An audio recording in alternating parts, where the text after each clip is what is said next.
Habari za jioni.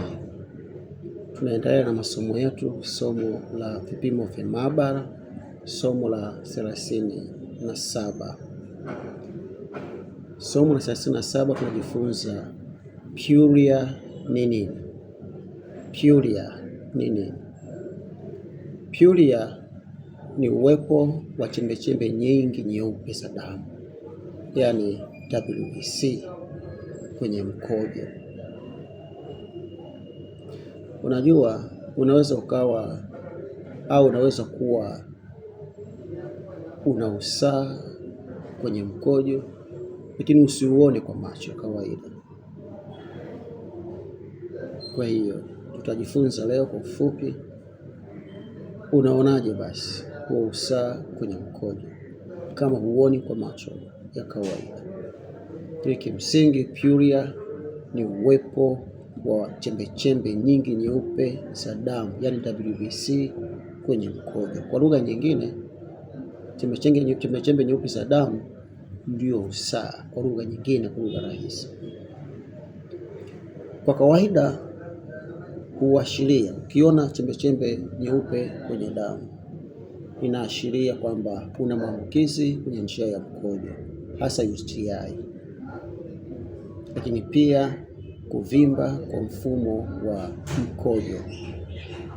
Kama una hizo WBC, manake una uvimbe au kuna kuvimba kwenye njia ya mfumo wa mkojo. Lakini pia kuna baadhi ya magonjwa ya figo yanaweza kusababisha WBC kuonekana nyingi kwenye mkojo. Kwa hiyo pyuria inagunduliwaje? Kuna njia mbili za kugundua pyuria. Njia ya kwanza ni urinalysis. Hii ni kipimo cha aina ya urinalysis, kipimo cha mkojo. Lakini njia ya pili ni microscopic examination, kwa kuangalia kwa njia ya darubini. Kwa hiyo kwa njia hizi mbili unaweza kuona pyuria au ukajua pyuria ni nini. Dalili zake, dalili unazoweza kuziona ukajua kwamba kuna tatizo hili la pyuria au na WBC kwenye mkojo. Dalili ya kwanza ni kukojoa kwa maumivu. Wakati kukojoa tukasikia maumivu. Dalili ya pili, kukojoa mara kwa mara. Lakini pia dalili ya tatu ni homa. Unaweza kusikia homa, kwa sababu kumbuka, njia ya mkojo au njia ya mfumo wa mkojo imevimba na inaleta maumivu. Kwa hiyo kukojoa mara kwa mara ni kawaida, na pia kupata homa ni kawaida. Lakini dalili ya nne ni maumivu ya tumbo la chini. Kimsingi tunazungumzia kibofu. Kwa hiyo maumivu ya tumbo la chini, hii pia ni moja ya dalili ya kujua wewe kuna shida kwenye mfumo wako wa mkojo au una usaha kwenye mfumo wako wa mkojo.